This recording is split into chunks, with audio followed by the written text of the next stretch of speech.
Hey guys, what's cooking? This is Jessica and I'm here to talk to you about food security.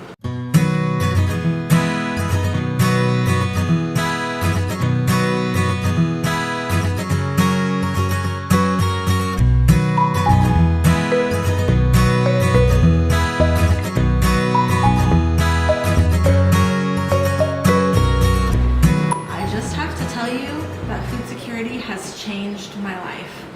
About 2 years ago, I had a son who was just turned 2, so he had entered that no stage, and he was a monster when it came to food. And I eventually realized there was actually a lot of anxiety behind his fits. He was anxious about trying new foods, and I was trying to gently encourage him, but really it just felt like pressure. Food security for me has a lot to do with my son, a lot to do with children, but it's not that way for everybody. Especially if you have experienced any type of disordered eating, you can usually feel a lot of anxiety around food, about what food choices you're making and how you're making them. If you're feeling guilt one way or another, there's a lot of pressure from American society to eat a certain way, and if you're not eating that way, it can be very consuming. The guilt can be very consuming. So I'm just here to talk to you about how to give yourself that food security. One of the biggest ways you can improve your own food security is to plan ahead. You know, we've all been there when we've had a really busy day. We find ourselves at 5:30, it's time to make dinner, but we have no idea what to make, and we're just too exhausted to think about what we could possibly pull together quickly. Planning ahead is going to help you avoid these moments, the moments where you feel maybe I'll just run and grab some hamburgers, or we can order some pizza to be delivered. So while I don't want to put any pressure on you to stop eating out, or if you have a day that's even more busier than normal, if you need to get takeout, that's fine. It really is. The problem is when you eat it so much, you start to feel gross, you end up emotionally not even having the patience to deal with what you need to throughout the week. So what me and my sister have found works very well is at the beginning of the week, you write out a list of everything you know you can make. And if you need to go pick up a couple things at the store, you can, but you at least have a list of dinners that you can make for your family that probably don't take that much time, food that you know you like. You can even plan your own desserts, so you don't feel like you have to go buy a chocolate cake randomly or eat a whole box of cookies or anything like that. You plan a dessert that you know you can look forward to, so you have that security and you don't go crazy so much. It'll give you more stability with what you eat, which in turn will give you more stability emotionally. Now, this list that you write at the beginning of the week, it's more just to be a helpful suggestion that you have to get you out of those ruts, something you know you can throw together easy, but you can change it if you need to. For example, if one day all of your activities take longer than another and you need to switch some things around, feel free to do that. It's not set in stone. It's meant to help, not hold you back. Another helpful suggestion we have is to have a structured routine. Eat your breakfast, lunch, mid-afternoon snack, and dinner all at the same time every day. And that way your body knows that food is coming and it's not going to start feeling hungry and send you all these crazy signals that you've got to eat a lot right now because you're starting to get a little hungry. If you can give yourself that predictability, you know that food is coming even in 45 minutes or an hour. You can wait and get what you need done finished so you can sit and enjoy your meal. This also includes cutting out snacking, which saves a lot of time, let me tell you. You don't realize how much longer it takes to get something done if you're eating something and then working and then taking another bite and then working. It takes a lot longer than if you finish what you need to finish, sit down and eat, and then get back to what you're going, and you'll find yourself re-energized because you focused on your meal. And now you can focus on your work. You're not trying to do 2 things at once all day long. Routine can help your children too. If they know that a meal is coming, it's a lot easier to say, oh, We can't eat those goldfish right now, but why don't we serve them with lunch instead?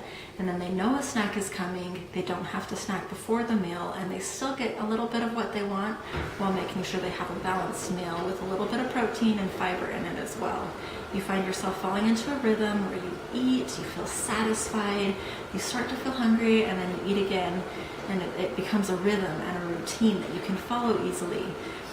So part of scheduling your meals means no snacks an hour or two before dinner.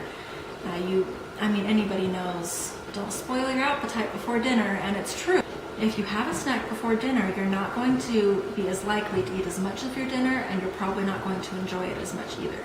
Holding off on the snacks right before dinner is going to help a lot. I would like to add a little exclusion here for tide-me-overs. If you have growing children that seem to be hungry a lot more than normal, or if dinner's taking 45 minutes longer than you expected, it's okay to give them a little bit of snack, give them something to put food in their bellies and keep them from getting really grumpy while you're trying to get dinner finished. You're going to need to create a schedule for your family, and only you know what should be in that schedule. If you need a snack between breakfast and lunch, that's just fine. We want you to be healthy and happy and satisfied while being able to not think about food all day long. Now, to all of you parents who have children, food security is such a big part of raising your children. Teaching them to have a good relationship with food can avoid eating disorders in their future. It can give them more confidence in other areas of their life. It's amazing how much of a difference food security makes. You need to not treat food as a reward, distraction, or punishment. You don't say, oh, if you're good at the store, I'll buy you a lollipop, or you don't get any dessert until you finish your vegetables. When you treat food as a reward or a punishment, it's going to label all of the candy and the dessert. That's all the good food. And then all of the other food, like the vegetables they have to finish, are going to become hated, even if initially the child liked the food they were eating. Now, you want to treat all food equally. So all food should be given at your scheduled meal times, and all food should be enjoyed just as much as the other. You can enjoy those sauteed green beans just as much as a bowl of ice cream, and you want to teach your children to enjoy it in the same way. There's also roles that come with being a parent and food security. The parent chooses what and when the family eats, and the child can choose how much and even if they choose to eat that food. Now, this is one that's really hard to swallow, especially in the American culture. It's hard to let your child just decide not to eat because nothing looks good. When you give your child this control, you're going to cut out all of those power struggles. They're not going to feel the need to fight you all the time. If they sit down for dinner and they decide they don't like what they see, you can say, that's fine, you don't have to eat it. And then there's no stress at the dinner table, and food isn't going to be related to stress.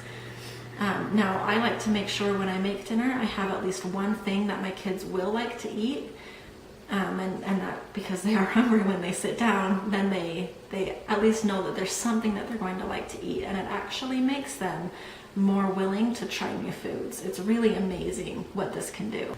If you do find yourself trying a new dish, serving it on the table, and your kids walk up and they make this gross face, they say, ew, I don't like how that looks, that's gross. There's a magic phrase that I love to say. It works on every child. All you have to say is, don't yuck my yum. And it's worded in such a way that they just understand, oh, maybe I don't have to complain about how that looks because I don't have to eat it. Someone else is going to enjoy it, but I don't want it, and that's fine. And it gives them a sense of security. It's just wonderful. You should also try holding back giving your kids any juice or milk in between meals or snack times. The milk and the juice can fill up their stomachs and make it so they're not hungry when they sit down to eat, but then they're starving a half an hour later. So in order for this routine and the food rhythm and these schedules to work, try to avoid giving them juice or milk unless you're sitting down at the table with a meal.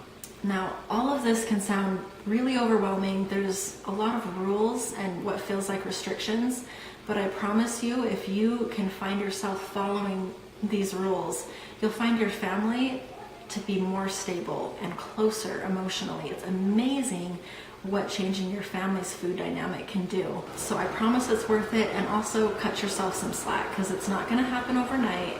And even me with my family and my picky son, we've been working on this for 1.5 years and we still don't have all these rules down like I want to. And that's okay. I don't have to feel guilty about that. I don't have to push myself and try to move faster. I'm moving at a comfortable pace for my family because that's what's making the food security actually work. Just give it a try and see what happens. You might find yourself absolutely loving the way that this changes your family. I know I did, I know Amy did, I know it's worth it. If you want to hear more, see what's going on next week, like and subscribe. We have the buttons right below, and we'll see you next week. Thanks a lot, guys.